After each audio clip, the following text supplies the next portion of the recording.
Olá pessoal, vamos começar aqui o nosso curso de Sistemas Elétricos e de Refrigeração direcionado a barcos pesqueiros. Eu sou o professor Roberto e eu vou guiá-los no aprendizado dessa disciplina.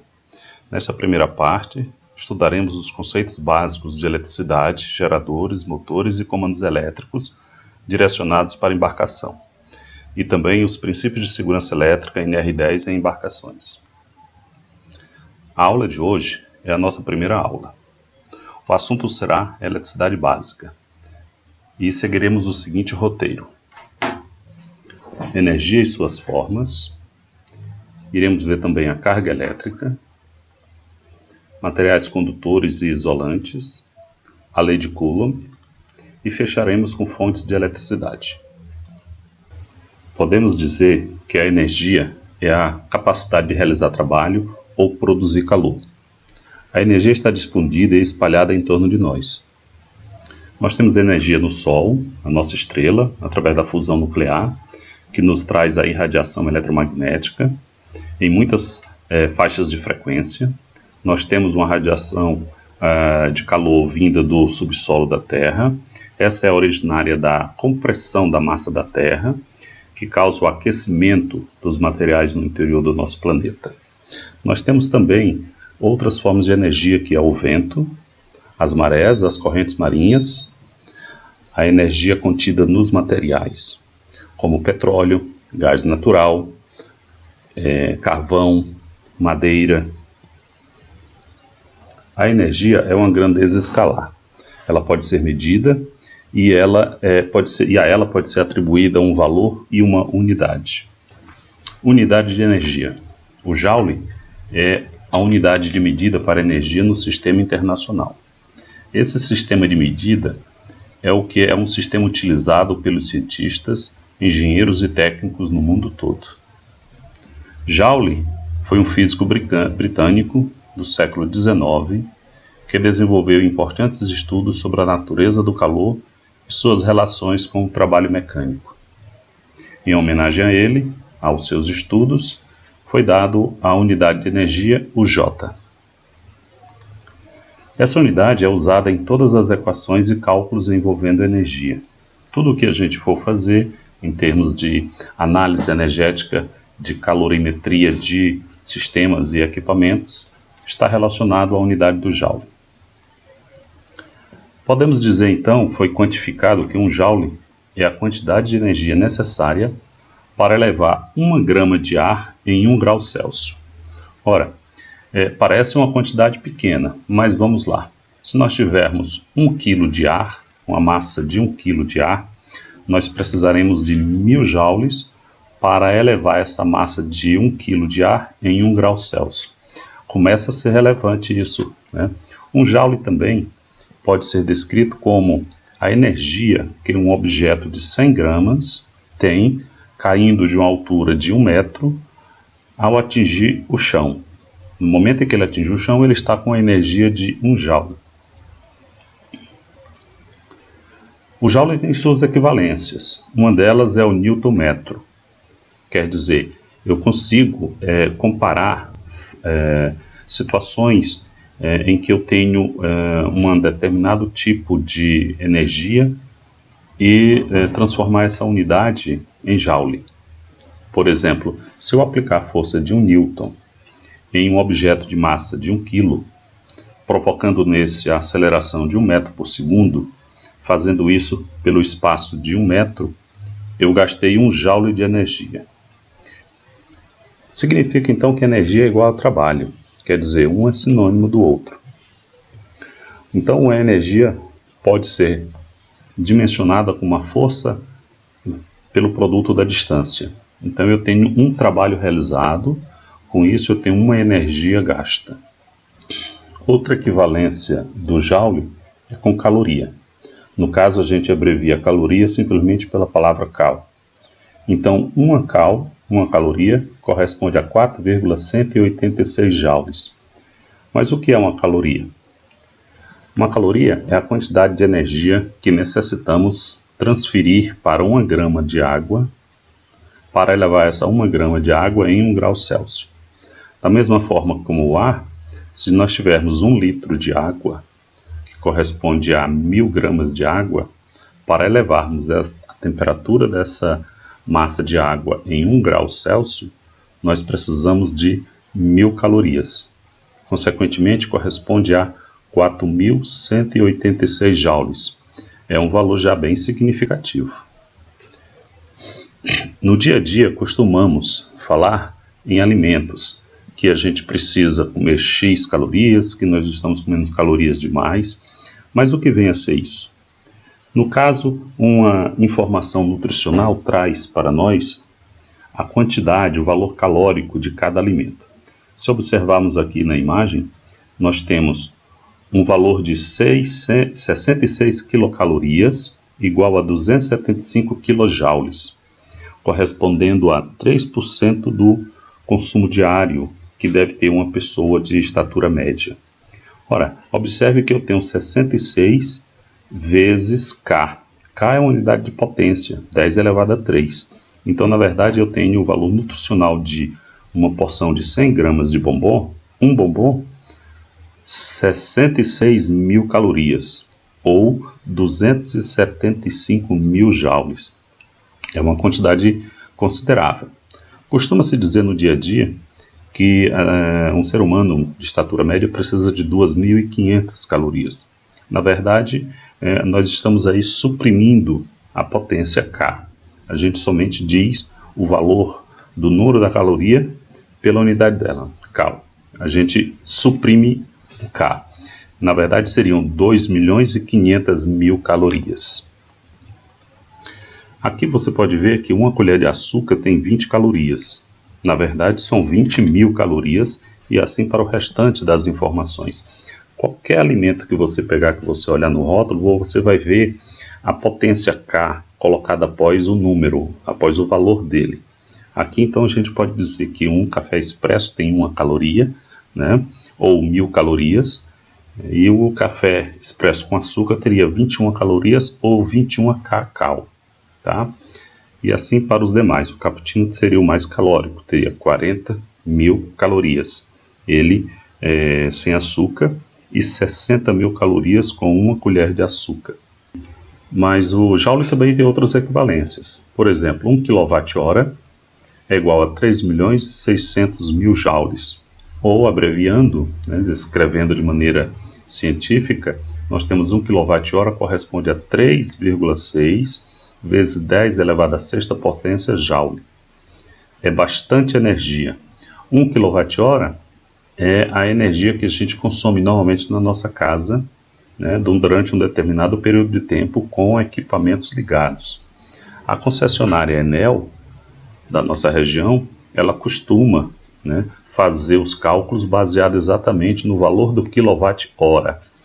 É o valor da energia consumida para cada quilowatt-hora, ela vai estipular um valor. E aí no final do mês ela faz a conta de quantos quilowatt-hora você consumiu e multiplica pelo valor da tarifa de 1 kWh e te dá a tua conta no final do mês. Para termos uma ideia da quantificação de 1 kWh, podemos dizer que, mantendo uma lâmpada acesa de 100 watts durante 10 horas, nós teremos 1 kWh. Nós teremos a energia consumida correspondente a 100 watts, potência da lâmpada, vezes o tempo, 10 horas. Então a energia consumida será 1000 watts-hora. Escrevendo o 1000 na forma de potência de 10, teremos 1 kWh. Esta é o valor da energia consumida por uma lâmpada de 100 watts acesa durante 10 horas. Aqui embaixo nós temos ainda uma outra informação sobre a lâmpada de 100 watts. Se a gente utiliza ela durante 9 horas, serão 100 vezes 9, 900 watts-hora, ou 0,9 kWh. Outra equivalência da unidade do joule é com o BTU, a unidade térmica britânica, usada muito em refrigeração e climatização. Um BTU corresponde a 1055 joules. Também temos a correspondência do joule com outras unidades de medição de energia, outros combustíveis, como por exemplo a gasolina, onde a gente tem que 1 kg de gasolina tem 46.000 quilojoules. É bastante energético. O poder calorífico de alguns combustíveis pode ser visto nessa tabela. Os cientistas já quantificaram quanto cada quilo de combustível tem de caloria. Então nós podemos ver aqui, na coluna do lado esquerdo, os tipos de combustíveis: gás de cozinha, gasolina sem álcool, gasolina com álcool, óleo diesel, carvão, lenha, etanol, álcool combustível, biogás e gás natural. E esta tabela ela é mais longa, ela está aqui apenas resumida, e nós podemos ver nas duas colunas da direita, a do centro e a última, que nós temos aí a energia térmica liberada na combustão de 1 kg desse combustível. A coluna do meio nós temos ela em quilojoules por quilo, e a coluna da direita nós temos em quilocalorias por quilo. Então, por exemplo, o gás GLP, o gás de cozinha, ele contém 49.030 quilojoules por quilo de gás. Expressando isso em calorias, seriam 11.730 quilocalorias por quilo de gás GLP. Muito bem, se a gente usa um motor de combustível diesel, nós teríamos por quilo de diesel 44.851 quilojoules por quilo, correspondendo também a 10.730 quilocalorias por quilo. Então é uma tabela em que nós podemos fazer a conversão entre diversos tipos energéticos pelas suas equivalências. Então, resumindo, nós podemos a qualquer momento converter uma unidade de energia em outra. Para fazermos isso, precisamos somente saber a equivalência entre elas. E isso é muito interessante quando desejarmos comparar o consumo energético de diversos equipamentos que tenham a utilização de diversas formas de energia. Por exemplo, agora estão surgindo os carros elétricos. Será que os carros elétricos consomem mais energia do que os carros a combustão? Então a gente precisa fazer esta comparação fazendo a equivalência de combustíveis, a equivalência em relação ao joule e em relação à caloria. Tá? Esse é um dos primeiros pontos para se fazer a equivalência, mas também precisamos saber qual é o rendimento do sistema, porque nós temos um sistema a gasolina e temos um sistema elétrico, temos um sistema a gás, temos um sistema a lenha. O processo é diferente, cada um deles tem a sua respectiva capacidade de eficiência, o seu respectivo rendimento. Podemos calcular o consumo do joule, por exemplo, para um barco de pesca. Na tabela abaixo na tela nós temos o consumo de um barco de pesca em relação à rotação do seu motor, 1.000, 1.200, 1.400 e 1.700 RPM. Vamos calcular o item A. Para uma rotação de 1.000 RPM, o consumo é de 19 litros por hora. A primeira coisa que devemos fazer é a conversão de litros de gasolina para quilos de gasolina.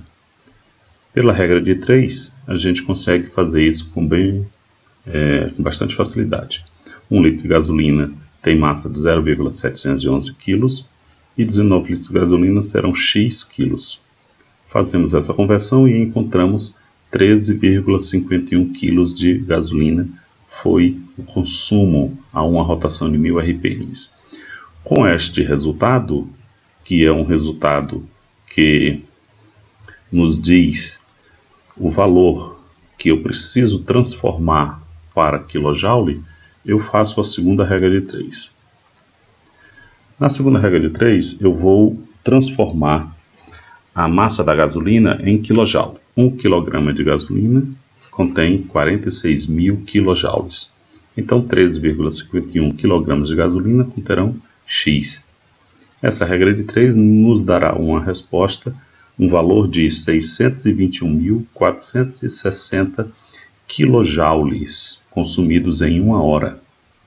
Da mesma forma, usando também a equivalência do joule agora para quilowatt-hora, calculamos o valor do consumo em quilowatt-horas. Nós temos que 3.600 quilojoules corresponde a 1 kWh. Então 621.460 kJ correspondem a X.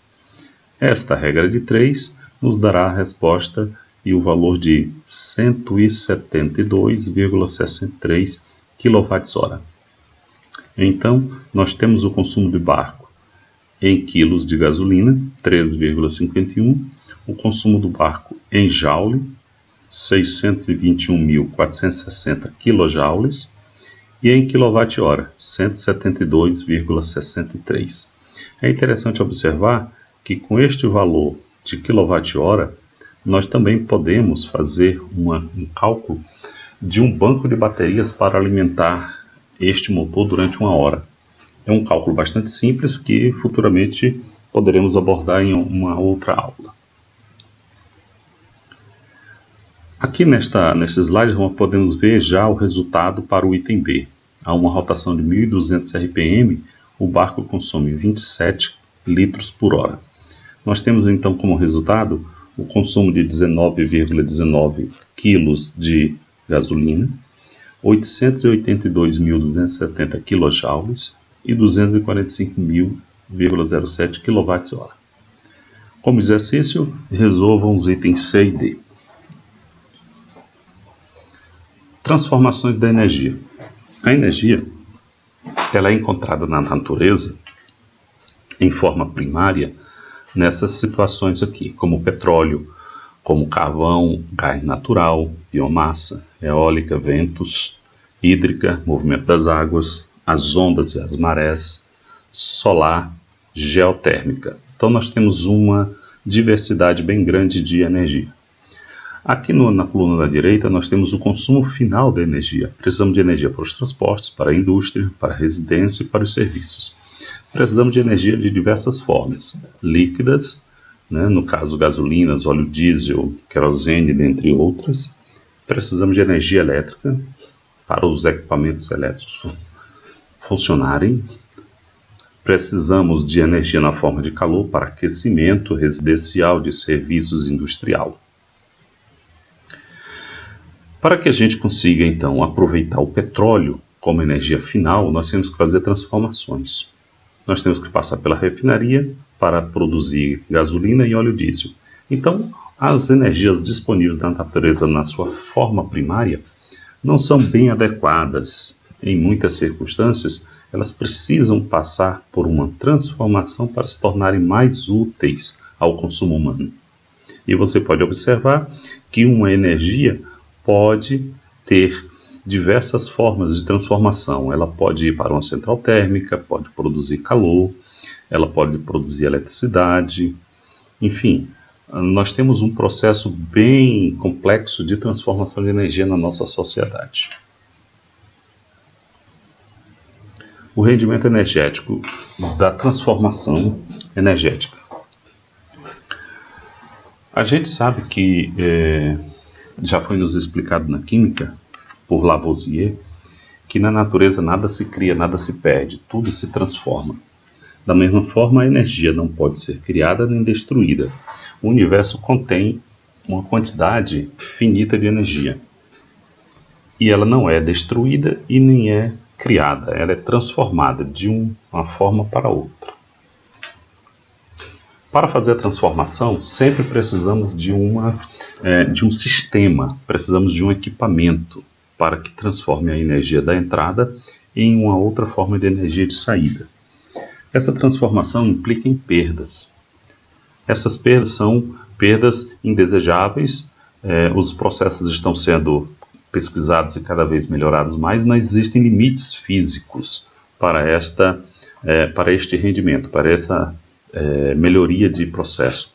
Por exemplo, os motores a combustão, eles têm um rendimento de 25%, 30% em alguns casos com alguns tipos de combustíveis, se é diesel, gasolina um pouco menos, mas eles têm a sua máxima capacidade de rendimento no processo. Então nós estamos limitados pelo tipo de energia de entrada para que a gente tenha um processo para o outro tipo de energia de saída. Aqui nesse slide você pode ver, neste desenho, que eu tenho uma potência de entrada, observação. Eu posso fazer essa análise tanto com potência de entrada como por energia de entrada, potência de saída como energia de saída.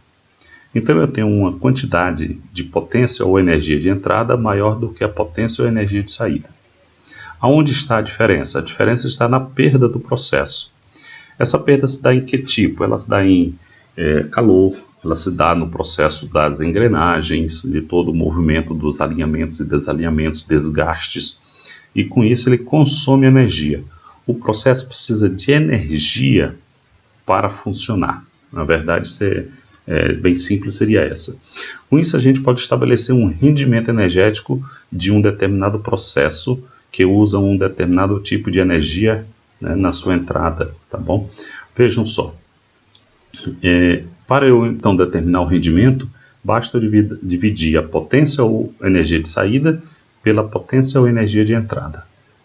A potência de saída sempre vai ser menor do que a potência de entrada, então o resultado dessa divisão será menor que 1. Imaginemos que o processo seja perfeito.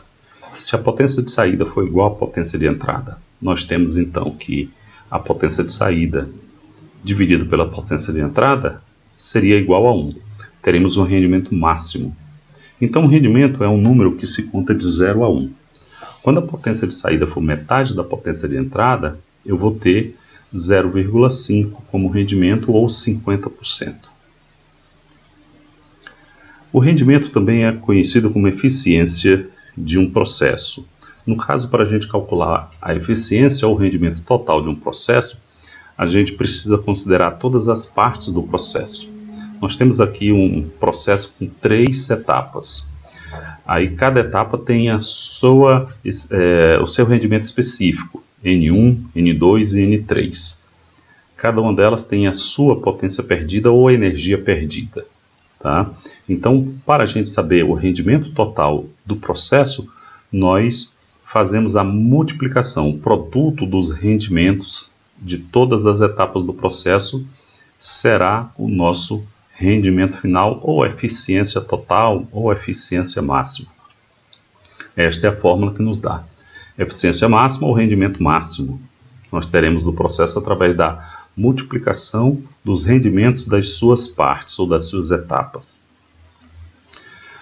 No caso aqui do rendimento energético de uma usina termoelétrica ao consumidor, vamos analisar aqui este exemplo.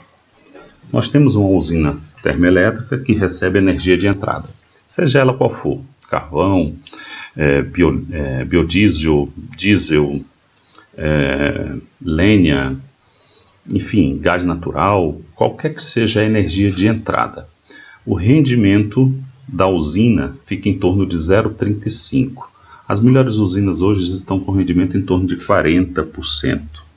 Então nós temos um rendimento da usina de 35% expresso na forma decimal, 0,35. Eu tenho o rendimento da linha de transmissão. Ela tem um rendimento de 90%, 0,9. E eu tenho o rendimento da luz elétrica que eu uso na minha casa. O rendimento aqui seria de 5% ou 0,05. É interessante você notar que na usina de força o rendimento é 35%. Consequentemente, a perda é o complemento, seria 65% de perda. Aqui eu tenho 10% de perda na linha de transmissão. Bom, vamos lá. Então, a eficiência total do sistema, desde a entrada do material na usina até o consumo final, é o produto dessas 3 etapas, 0,35 vezes 0,90 vezes 0,5, que vai me dar um rendimento arredondado, aqui cálculo arredondado, de 0,016, ou 1,6%. O rendimento do processo todo, do início, da energia que entra na usina até o consumo final, é de 1,6%, extremamente baixa.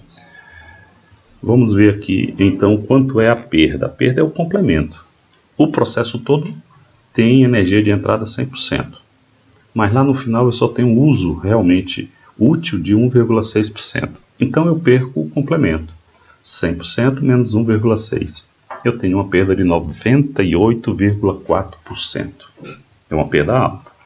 Por isso que nós precisamos economizar energia e desligar interruptores. Porque quando você desliga uma lâmpada, por menor que seja, a energia que deixa de ser gasta, que deixa de ser consumida pela usina, é muito grande. Veja no caso dessa lâmpada que tem 15 watts. Se eu instalar uma lâmpada de 15 watts lá, qual é a energia que tem que entrar na usina para alimentar esta lâmpada de 15 watts.